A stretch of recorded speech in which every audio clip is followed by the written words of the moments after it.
Hi friends, welcome to my channel cloud computing in Telugu. ఇవాళ నుంచి మన ఛానల్లో కొత్త వీడియో సిరీస్ స్టార్ట్ చేస్తున్నాను. అదే ఏడబ్ల్యూఎస్ డైనమోడిబి. ఓకే, ఈ వీడియోలో మనం NoSQL అంటే ఏంటి, ఆ తర్వాత ఏడబ్ల్యూఎస్ డైనమోడిబి అంటే ఏంటి అన్న దాని గురించి జస్ట్ ఇంట్రడక్షన్ పార్ట్ వరకు మాట్లాడుకుందాం.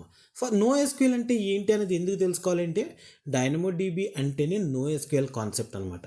సో అందుకని NoSQL అంటే ఏంటి అన్నది మనకి తెలుసుకునే అవసరం ఉంది. అయితే NoSQL అనేది ఎందుకు వచ్చింది, ఈ కాన్సెప్ట్ని ఎందుకు డెవలప్ చేయాల్సి వచ్చింది అన్నది తెలుసుకోవాలంటే ముందర మనం రిలేషనల్ డేటాబేస్ అంటే ఏంటి అన్నది ఒకసారి రివైజ్ చేసుకోవాల్సిన అవసరం ఉంది. ఓకే, ఈ రిలేషనల్ డేటాబేస్లో ఉండే లిమిటేషన్స్ని ఓవర్కమ్ చేయడానికే మనకి NoSQL అనే కాన్సెప్ట్ అనేది వచ్చిందనమాట. ఈ రిలేషనల్ డేటాబేస్ అంటే ఏంటి, అఫ్కోర్స్ ఇదివరకు మనం దీని గురించి చాలాసార్లే మాట్లాడుకున్నాం. రిలేషనల్ డేటాబేస్ అంటే ఏంటి అన్న విషయం గురించి మీరు ఒకసారి మన పాత వీడియోలో అంటే MySQL రిలేటెడ్గా కానీ RDS రిలేటెడ్గా కానీ ఉన్న వీడియోస్ కనుక మీరు చూస్తే NoSQL గురించి మనం మాట్లాడుకున్న విషయాలు అక్కడ మీకు కనిపిస్తాయి. ఓకే, అయితే జస్ట్ డెఫినేషన్ వరకు ఒక్కసారి ఇక్కడ మనం చూసుకుందాం. A relational database is a collection of data items with predefined relationships between them. These items are organized as a set of tables with columns and rows. Tables are used to hold information about the objects to be represented in the database. Relational database అంటే ఏంటంటే అది ఒక collection of data items with pre defined relationships between them. అవి collection of data and ఆ డేటాలో ఆ data items మధ్యన ఏంటంటే ఆల్రెడీ ఒక రిలేషన్షిప్ అనేది మనం బిల్డ్ చేసి ఉంచుతాము. That is nothing but schema. Okay, these items are organized as a set of tables with columns and rows. ఈ ఐటమ్స్ అన్నీ కూడా organized as a set of tables with columns and rows. ఒక table అంటే ఏంటి, rows columns ఉంటాయి. ఈ items అన్నీ కూడా ఒక టేబుల్స్ లాగా ఆర్గనైజ్ చేస్తారనమాట. Okay, tables are used to hold information about the objects to be represented in the database. Okay, that is what a relational database is. ఇప్పుడు మనకి మార్కెట్లో ఎలాంటి రిలేషనల్ డేటాబేసెస్ అనేవి అవైలబుల్ అవుతున్నాయి. మనకి సాధారణంగా కాలేజెస్లో చదువుకునే వాళ్ళైనా సరే ఎవరినైనా అడిగారంటే మీరు వాళ్ళు ఏం చెప్తారంటే MySQL, SQL సర్వర్, Oracle ఇలాంటి డేటాబేసెస్ మనకి అవైలబుల్ అవుతున్నాయి అని చెప్తారు. అదే ఇంకొంచెం నాలెడ్జ్ ఉన్న వాళ్ళని లేకపోతే వర్క్ ఎక్స్పీరియన్స్ ఉన్న వాళ్ళని కనుక అడిగితే ఇంకో రెండు కూడా కలిపి చెప్తారు. PostgreSQL, MariaDB ఇలాంటివి చెప్తారు. ఓకేనా, అఫ్కోర్స్ ఇవన్నీ రిలేషనల్ డేటాబేసెస్. వాటిలో డేటా అనేది ఎలా స్టోర్ అవుతుంది, టేబుల్స్లో స్టోర్ అవుతుంది. ఓకే, ఆ టేబుల్స్ మధ్యన రిలేషన్స్ అనేవి ఉంటాయి మనకి. ప్రైమరీకి ఫారెన్కి రిలేషన్ ఇవన్నీ కూడా మీకు నేను MySQL గురించి చెప్పినప్పుడు చాలా చెప్పాను. ఒక్కసారి అక్కడ చూడండి. ఇప్పుడు ఇక్కడ ఉన్న ఎగ్జాంపుల్ ప్రకారం చూస్తే మన దగ్గర రెండు టేబుల్స్ ఉన్నాయి. ఒకటి ఎంప్లాయీ టేబుల్, రెండోది డిపార్ట్మెంట్ టేబుల్. ఈ రెండిట్ల మధ్యన రిలేషన్ అనేది ప్రైమరీకి ఫారెన్కి రిలేషన్షిప్ ప్రకారం ఎస్టాబ్లిష్ చేయబడి ఉంటుంది. అక్కడ కామన్ ఏంటి, డిపార్ట్మెంట్ ఐడి. ఓకే, ఎవరైనా క్వైరింగ్ చేసుకునేటప్పుడు అంటే టేబుల్స్ని జాయిన్ చేస్తూ క్వైరింగ్ చేసుకునేటప్పుడు ఈ డిపార్ట్మెంట్ కాలమ్స్ని జాయిన్ చేసుకుంటూ క్వైరీ రాసి కావాల్సిన డేటా అనేది తెచ్చుకుంటూ ఉంటారు. ఓకేనా, ఇప్పుడు ఈ రిలేషనల్ డేటాబేస్లో ఉండే లిమిటేషన్స్ అంటే ఆ రిలేషనల్ డేటాబేస్ అఫ్కోర్స్ అది చాలా గొప్ప కాన్సెప్ట్. రిలేషనల్ డేటాబేస్ అనేది ఈ NoSQL అనేది ఎప్పుడు కూడా దానికి రీప్లేస్మెంట్ ఎట్టి పరిస్థితుల్లోనూ కాదు. అలాగే NoSQLకి రిలేషనల్ డేటాబేస్ కూడా ఎట్టి పరిస్థితుల్లోనూ అది రీప్లేస్మెంట్ కాదు. ఈ రెండు డేటాబేస్లు దేని ఫ్లేవర్ దాందే అనమాట. అయితే రిలేషనల్ డేటాబేస్లో ఉన్న కొన్ని లిమిటేషన్స్ అంటే ఇప్పుడు ఏదైనా ఒక సాఫ్ట్వేర్ అనేది ఒక లెవెల్ వరకు డెవలప్ చేసేసిన తర్వాత మళ్ళీ బేసిక్స్లోకి వెళ్ళి దాంట్లో కొన్ని ప్రాథమిక ఫార్ములాస్ ఉంటాయి చూసారా, వాటిని మార్చడం అనేది కుదరదనమాట. ఓకే, అలాంటి కొన్ని ఫార్ములాస్ మార్చాల్సిన పరిస్థితి వచ్చిందనుకోండి, దాని బదులు అందులో మార్చే కంటే ఆ రిక్వైర్మెంట్స్ కోసం వేరే కాన్సెప్ట్ని డెవలప్ చేసుకుంటే బెటర్ అనే ఉద్దేశంతో ఏం చేస్తారంటే ఈ NoSQL అనే కాన్సెప్ట్కి వచ్చారనమాట. ఓకేనా, ఈ NoSQLలో ఏం జరుగుతుందంటే NoSQL database concept was emerged to overcome the limitations of traditional relational databases. అంటే NoSQL డేటాబేస్ అనే కాన్సెప్ట్ అనేది ఎందుకు ఎమర్జ్ అయిందంటే to overcome the limitations of traditional relational databases. when compared to relational databases like SQL Server, MySQL, Oracle, etc. NoSQL databases are highly scalable, flexible and faster. ఈ traditional డేటాబేసెస్తో compare చేసినప్పుడు ఈ NoSQL databases అనేవి చాలా scalable, flexible and faster. ఎందుకు అంటే these are schemaless and non relational structure. మనకి ఎంత డేటా అయినా తీసుకెళ్ళిపోండి. ఇప్పుడు మనకి రిలేషనల్ డేటాబేస్లో ఏం చెప్పారు బేసిక్ కాన్సెప్ట్, అరే బాబు మొత్తం డేటా అంతా తీసుకెళ్ళిపోయి ఒకటే టేబుల్లో పెట్టేయకండి, మీరు దాన్ని ముక్కలు కింద చేసి తీసుకెళ్ళి ఒక దాంట్లో మీకు కావాల్సిన ఇప్పుడు డిపార్ట్మెంట్స్ అంతా తీసుకెళ్ళి ఒక దాంట్లో పెట్టండి. లేకపోతే ఇంకా సిటీస్ ఇలాంటివేవో మీరు మెయింటైన్ చేస్తుంటే కంట్రీస్, స్టేట్స్ ఇలాంటివి అయితే వాటిని తీసుకెళ్ళి ఒక చోట పెట్టండి. ఫైనల్గా మీకు కావాల్సిన ఇన్ఫర్మేషన్ అంతా జాయిన్ చేసుకుంటూ కావాల్సిన స్ట్రక్చర్గా డేటా తెచ్చుకోండి అని చెప్తారు.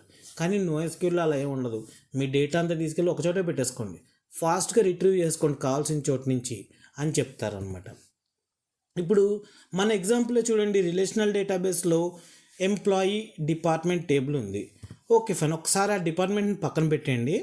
ఈ ఎంప్లాయీ టేబుల్ స్ట్రక్చర్ అనేది ఎలా ఉంటుంది అంటే స్కీమా. ఓకే, మనం టేబుల్ క్రియేట్ చేసేటప్పుడు స్కీమా ఎట్లా సప్లై చేస్తాం, ఇక్కడ క్రియేట్ టేబుల్ ఎంప్లాయీ అని చెప్పి ఎంప్లాయీ ఐడి అనేది ఇంటీజర్, అది ప్రైమరీ కీ అని చెప్తాము.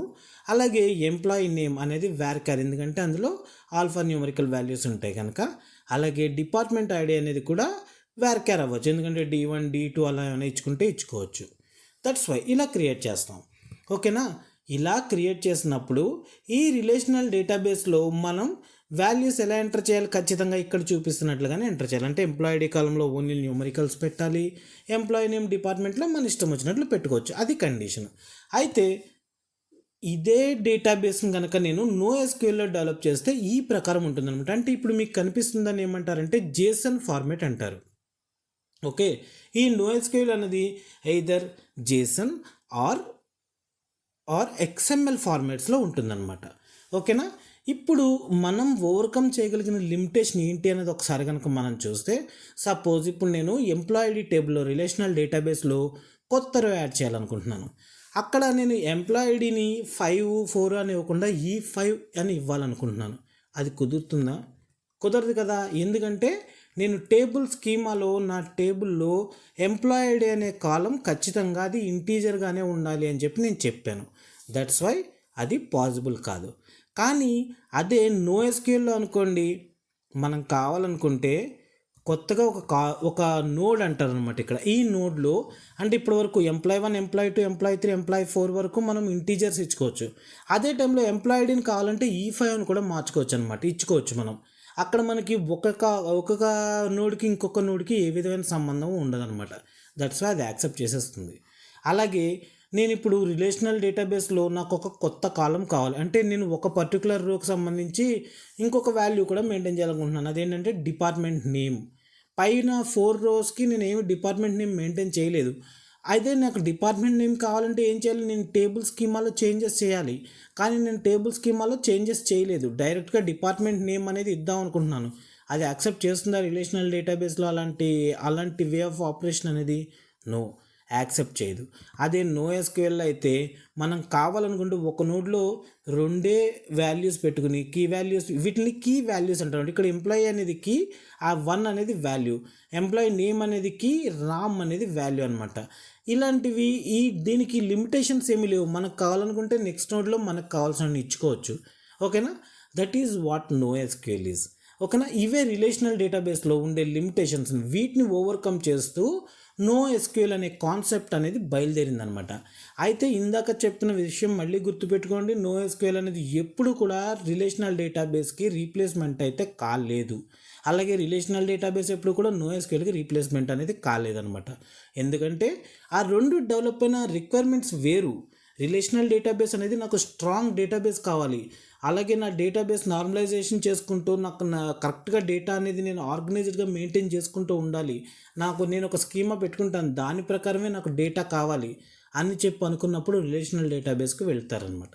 అలా కాదు, నాకు వచ్చే డేటా ఎలాంటిదో తెలియదు, ఓకే. ఆ వచ్చిన డేటాలో ఒక ఒక ఒకళ్ళు పంపిన డేటా ఒక విధంగా ఉండొచ్చు. లేకపోతే ఇంకొక చోట నుంచి నాకు వచ్చిన డేటా ఇంకొక విధంగా ఉండొచ్చు. ఒకటే టైప్ ఆఫ్ ఐటెమ్ గురించిన వచ్చిన వాల్యూసే కావచ్చు కానీ అక్కడ ఉన్న ఇన్ఫర్మేషన్ డిఫరెంట్గా ఉండొచ్చు. అలాంటప్పుడు నేను ఏం చేయాలి? ఉన్న దాని ప్రకారం రిలేషనల్ డేటాబేస్కి వెళ్తే అక్కడ ఉన్న స్కీమా ప్రకారం మాత్రమే నేను డేటా తెచ్చుకోగలను, నేను స్టోర్ చేసుకోగలను. అలాంటప్పుడు నేను ఏం చేయను అని ఆలోచిస్తే నో ఎస్క్యూఎల్ అనే కాన్సెప్ట్ అనే దానికి సొల్యూషన్ అని చెప్పి అర్థమైంది అందరికీ. అందుకని నో ఎస్క్యూఎల్ని డెవలప్ చేశారనమాట.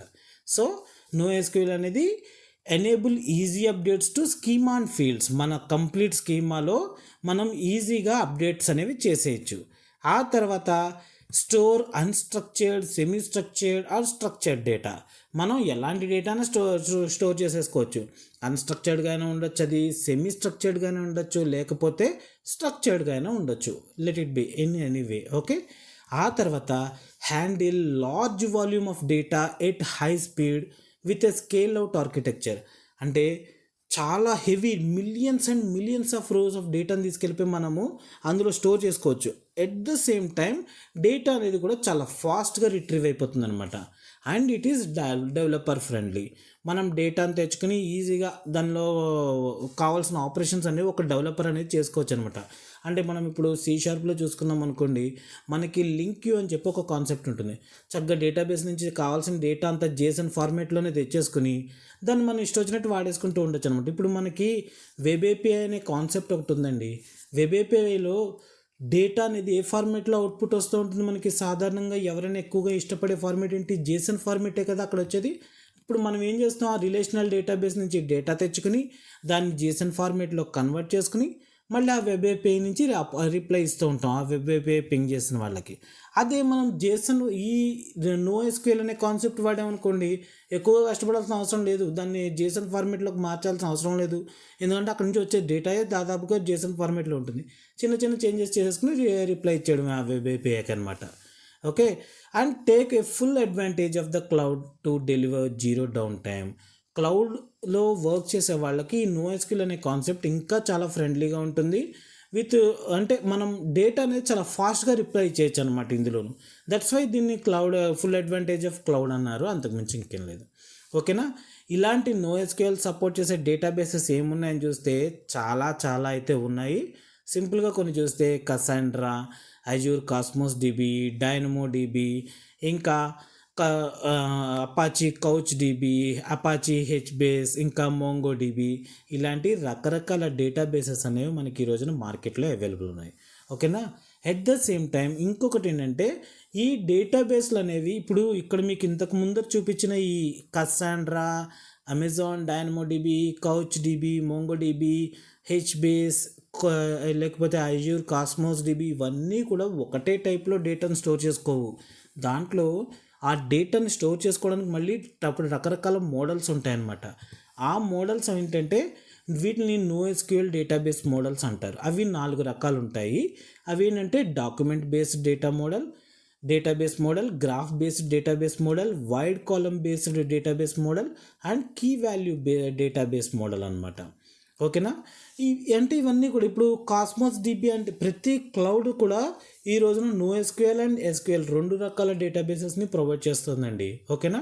అలా చూసుకుంటే మనకి AWSలో మనకి అవైలబుల్ అవుతున్న నో ఎస్క్యూఎల్ కాన్సెప్ట్ ఏంటంటే ఇది కీ వాల్యూ బేస్లో ఉంటుందన్నమాట. దాన్ని మనకి DynamoDB అనే కాన్సెప్ట్ ద్వారా మనకి నో ఎస్క్యూఎల్ని ప్రొవైడ్ చేస్తున్నారు AWS వాళ్ళు.